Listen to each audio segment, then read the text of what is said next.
बबना के कैले गैले कुछ न होला जाला, कुछ न होला जाला, कुछ न होला जाला। बबना के कैले गैले कुछ न होला जाला, कुछ न होला जाला, कुछ न होला जाला। अरे धोतिया के ऐले गले चले लाठी वाला साला झूठ बोलेला, साला झूठ बोलेला, काला कत्ता वाला चमचा झूठ बोलेला।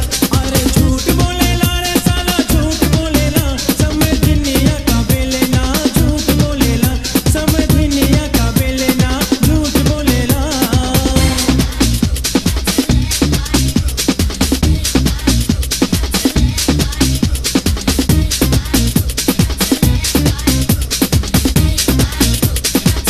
हाँ अपने ते बोले साला हमके न बोले देला, हमके ना बोले देला, हमके ना बोले देला, अपने ते बोले साला हमके न बोले देला। हमके ना बोले देला, हमके ना बोले और देला। तीनों चारों भाई बाबा का भी श्रुता वाला साला झूठ बोलेला, साला झूठ बोलेला।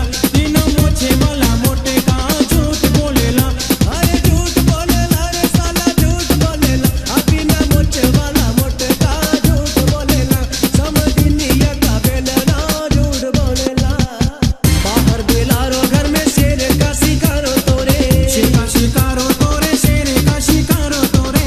बाहर बेलारो घर में शेर का शिकारो तोरे, शेर का शिकारो तोरे, शेर का शिकारो तोरे। हमरी कमैया बेला बैठल बैठल देखो काला साला झूठ बोलेला, साला झूठ बोलेला, आए जवानी छापही जेरा झूठ बोलेला।